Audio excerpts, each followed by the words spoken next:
el senador David Luna está con nosotros, el principal, por decirlo así, opositor al gobierno de Gustavo Petro. Me place como siempre saludarlo y tenerlo aquí en la cabina en este jueves 23 de noviembre, Día del Agradecimiento. Bienvenido, senador, muy buenos días. Pacho, muy buenos días para usted, para todos sus oyentes, para todo el equipo de La Cariñosa de Radio 1, muy feliz de estar acá en día 23, Día del Agradecimiento. Sí, muy elegante hoy. ¿Y eso? Tengo ahora una conferencia en el Colegio de Abogados Administrativistas y obviamente me corresponde estar como si estuviera en una plenaria de corbata. Sí, usted es abogado del Rosario, ¿no? Sí, señor, abogado del Rosario, con una especialización en Derecho Administrativo, y toda la vida me ha gustado entender, comprender la Constitución. Había un profesor mío que yo admiré mucho, el doctor Vladimiro Naranjo, que decía que el derecho constitucional es el encuadramiento jurídico de los fenómenos políticos. O sea, tratar de meter en la Constitución todo lo que pasa en un país como Colombia. Esa Constitución del 91, creo yo, fue un gran avance y hoy vamos a conversar de ella, sobre todo de los frenos y los contrapesos. ¿Qué significa eso? De cuál es el control que tiene un presidente con varios o muchos poderes en cabeza o del Congreso o de las Cortes. Sí. Vladimiro Naranjo, que estuvo en la Corte Constitucional, ya partió, ¿no?, de este mundo terrenal. Creo que no lo queremos mucho los periodistas, especialmente o no lo queríamos los estudiantes en ese momento de periodismo y comunicación social, porque tuvo que ver mucho con el retiro precisamente de esa tarjeta profesional a la carrera, al periodismo.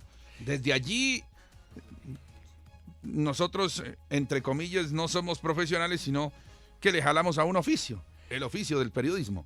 Sí, fue magistrado de la Corte Constitucional, presidente de la Corte Constitucional, un profesor maravilloso, y dentro de varias de sus sentencias estuvo esa, que fue muy polémica, muy recordará usted, porque dijo que el periodismo era una profesión liberal, o sea que, entre comillas, cualquier persona podría ejercer. Esa es una discusión de fondo porque evidentemente hoy en día los periodistas tienen unas bases académicas muy valiosas, pero también hay otra gente en la calle pues que con su celular, etcétera, dice poder ejercer el periodismo.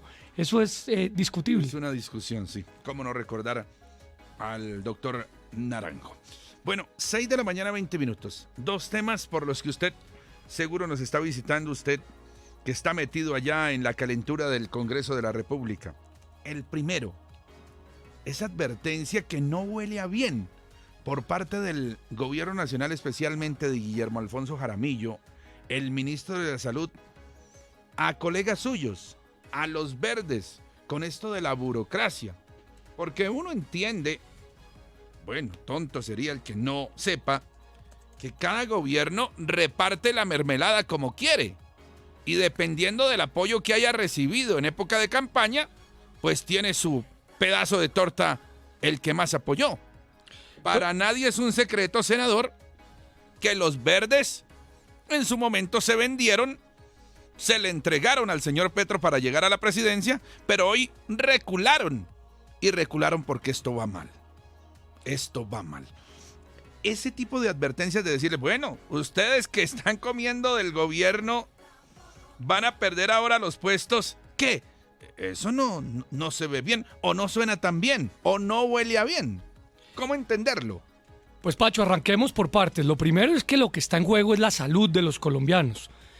Yo creo que el sistema merece modificaciones. La más importante, meter a las EPS en cintura, llevar la salud a los más importantes lugares donde hoy no existe y obviamente pagarle mejor a los médicos, a las enfermeras, a los auxiliares. Pero una reforma como la que plantea el gobierno es muy negativa para, por ejemplo, las personas con enfermedades de alta complejidad. Si no hay solidaridad en el sistema, quienes afortunadamente hoy no estamos enfermos, pues somos los que subsidiamos a quienes están enfermos, por ejemplo, con un cáncer o con una leucemia. Entonces yo creo que ahí hay una alerta muy grande y ojalá el Congreso entienda que esto no se trata de puestos. Lo segundo, muy desafortunada la salida de Guillermo Alfonso Jaramillo porque es una amenaza a quienes hoy piensan distinto. Y como usted lo dice, pues cada acción trae su consecuencia. El Partido Verde tomó la determinación de formar parte de la coalición de gobierno del presidente Petro. Hoy se dan cuenta, afortunadamente, que las cosas no van bien y quieren tomar distancia. ¿Los están presionando? Sí, claro. No se deben dejar no se deben dejar presionar, también. No se deben dejar, porque acá lo que está de por medio no es un puesto, sino por el contrario, pues la decisión de la salud. Y por último, Petro vuelve e incumple porque dijo que iba a cambiar las formas de trato, las formas de discusión con el Congreso, que iba a pasar a un sistema totalmente transparente, y hoy lo que tiene es un sistema más corrupto que cualquiera. Sí. Ahora, senador, ese tintico, entre comillas, porque no sé finalmente qué les ofrecieron, presumiría uno que más allá del café, ¿no? Entre el expresidente 2 veces de Colombia, Álvaro Uribe Vélez, y el actual presidente Gustavo Petro, acompañados ambos de sus asesores y de sus equipos de trabajo en lo que tiene que ver con la salud. Desde el lado de Uribe, pues un Andrés Forero muy activo en ese centro democrático. ¿Qué sensación, y sobre todo usted que se ha enterado, de conclusiones dejó el encuentro?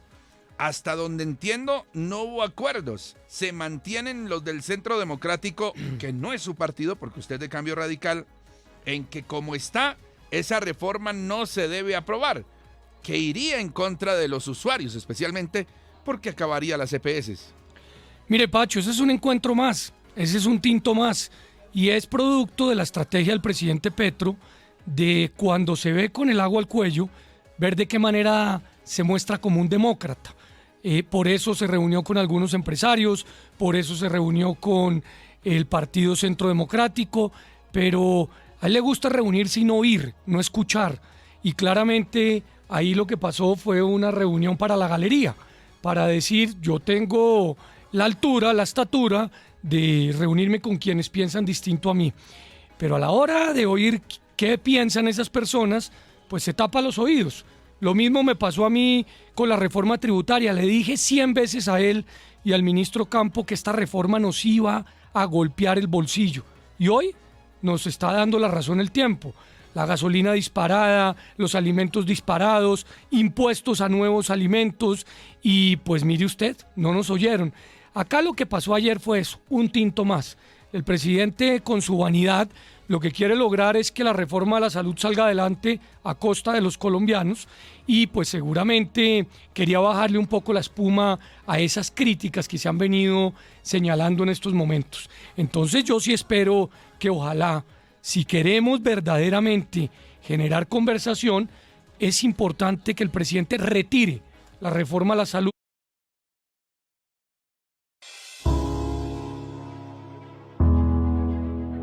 Las quemas ocasionan daños graves al suelo, afectando en el mediano y largo plazo la cantidad y calidad de las cosechas, así como la vida de la fauna silvestre y de la flora nativa. Además, cuando el humo de las quemas crece, puede ocasionar daños en la infraestructura eléctrica, interrumpiendo el servicio de energía para muchas comunidades. Únete a nuestra campaña Ni una llama más. Logra, ¿cómo? Con quienes no nos enfermamos, afortunadamente, pues logramos subsidiar a quienes desafortunadamente pasan por un momento difícil. Eso es lo que hay que proteger, y eso es de sentido común. Eso se llama solidaridad. El sistema está hecho por y para la solidaridad. Sí. Ahora, antes de ese tintico entre Uribe y Petro, hubo un encuentro que es histórico en el país, sobre todo el ver a un presidente de izquierda con unos empresarios a los que ha perseguido, a los que lamentablemente ha atacado todo el tiempo. Ese encuentro en Cartagena, en la casa de huéspedes, y cuya imagen nos mostraban los diarios más importantes y las redes sociales, de Gustavo Petro con los cacaos de la economía colombiana, nos da un parte de tranquilidad frente a esta incertidumbre que estamos viviendo. Un país cuya economía va de jopo para el estanco. Qué pena la expresión, pero tengo que decirla por no decirla como realmente es. Pero ver a los duros de la economía colombiana con el presidente nos debe dejar tranquilos. Pues es un buen mensaje. Es un buen mensaje, pero no nos debe dejar tranquilos. Y no nos debe dejar tranquilos porque el presidente no ha comprendido que crear empresa, hacer emprendimiento, generar empleo es la mejor política social. Usted tiene que comprender que entre más gente haya en el sistema laboral formal, pues más tranquilidad hay para las familias. Hay seguridad en que le va a entrar a uno el salario, el sueldito. Y en ese sentido, quienes generan esa formalidad son las empresas, no solamente las grandes, también las medianas, las pequeñas, el emprendimiento que genera 1 o 2 empleos. Ese es el que se ve atacado cuando el presidente dice que los empresarios en Colombia son esclavistas. Es que empresario no solamente es el que genera 200, 300, 500 empleos, también es el que genera en los barrios 2, 3 empleos para que familias puedan progresar. Entonces, ese es el primer punto. La mejor política social es la generación de empleo. Segundo, el presidente debería ratificar sus erróneas palabras hace unos meses, que los empresarios son esclavistas. No, los empresarios son generadores de empleo. Claro, a los empleados hay que lograr pagarles mejor y hay que hacer un esfuerzo para que estén más tranquilos con las condiciones y obviamente con los beneficios. Pero no hay que tratar de polarizar más esta sociedad entre buenos y malos. Hay que ver de qué manera generamos más empleo. Y tercero, a mí me parece bien que haya habido esa reunión, pero ahora lo importante es ponerla en práctica. Y hubo un punto fundamental, la educación. ¿Cómo logramos mejorar la calidad de la educación? Y en eso el sector privado no solamente ha trabajado, sino adicionalmente debe seguir trabajando. Yo sí creo que es con el empresariado, no contra el empresariado. Y sobre todo hay que pensar en el empresariado como el gran empresario, pero la gran mayoría de empresas en este país, más del 95%, son pequeñas empresas, medianas empresas que generan empleo y que todos los días se levantan muy temprano, se rompen el lomo para producir, para pagar los sueldos y, hombre, no todo se puede ir en impuestos. Sí, y precisamente en pocos días se vendrá ya esa seria discusión sobre el salario mínimo 2024. Al cierre, senador, porque usted está muy elegante para la reunión de los abogados. No, pero tengo tiempo además porque ahorita que hablaba sobre El Dorado, yo tengo una tesis muy distinta a la del director del Aerocivil. Esto no solamente es por el clima, acá hay un problema muy complejo porque hay déficit de controladores, muchos problemas lamentablemente advertidos desde mucho tiempo atrás, no se usan bien las pistas paralelas, obviamente hay que cambiar la operación aérea militar del lugar, pero también hay unos sistemas en El Dorado y en el país en general que no se hablan entre sí y eso está generando pues el caos que ayer puso a más de 9,000 personas a sufrir. Y ese es otro tema, quienes se mueven hoy en avión no son los ricos, hay muchas personas que hacen grandes esfuerzos para poder viajar a tarifas cómodas y necesitamos que la infraestructura les responda. Así que ese es otro debate que podemos mencionar como los de Bogotá. Sí, porque el señor París asegura que es el clima, que contra el clima no hay nada que hacer. Pero es que este es un país en donde tenemos lluvias y menos lluvias. Más lluvias que, por decir así, temporada seca. Lo que quiere decir que el tema entonces estaría complicado todo el año, porque aquí llueve, podría decir uno todo el año, uno que otro aguacero en estas épocas de menos lluvias.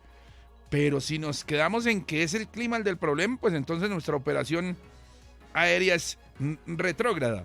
Ahora, usted está hablando de controladores aéreos. Hay déficit de personal y de un feedback, de un roto ahí.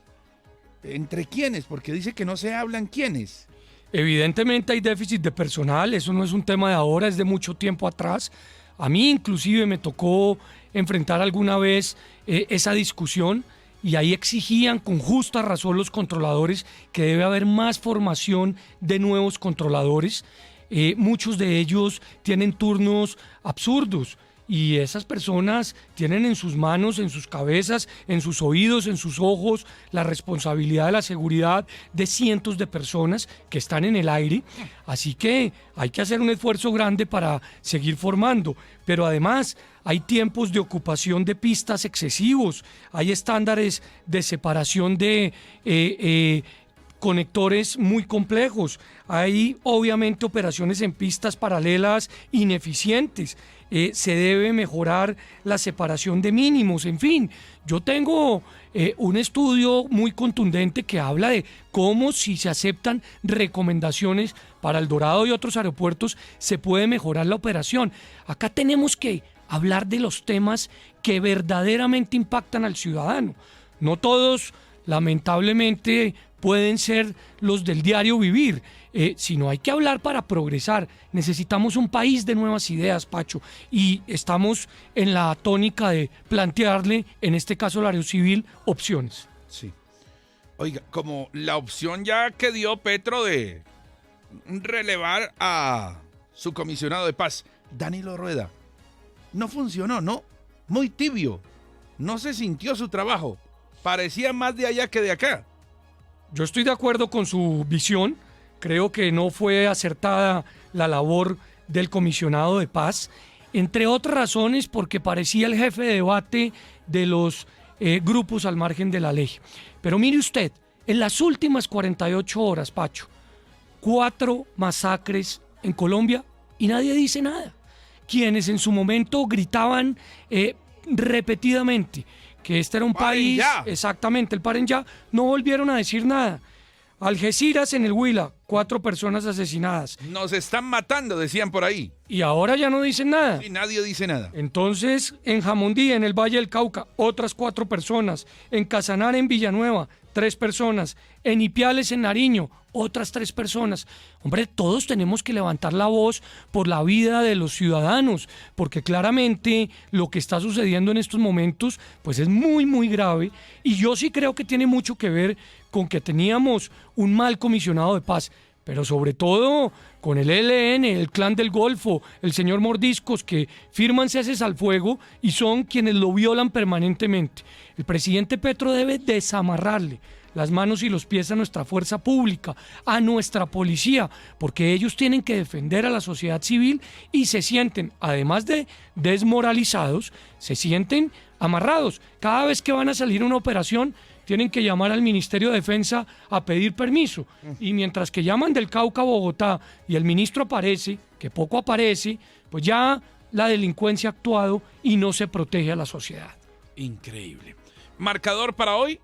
Bueno, usted no pensará que vaya a decir un marcador distinto a 2-0 a favor de Mimillos del Alma, que espero se corone campeón. Y si quiere, no, mejor no hablemos del domingo, ¿no? Eso le iba a decir, me la montó, ¿no? Pero con cariño, ¿no? Me estaba asustando en el primer tiempo. La verdad me asusté porque fue un gran partido el del América. Golazo el de Cardona, ¿no? Pero bueno. Es que Cardona es un crack. Se desbarató el América, lamentablemente. Querido senador, gracias por estar aquí en Radio 1 Bogotá. No, Pacho, muchas gracias a usted. Un abrazo muy especial para todos quienes nos oyen en estos momentos.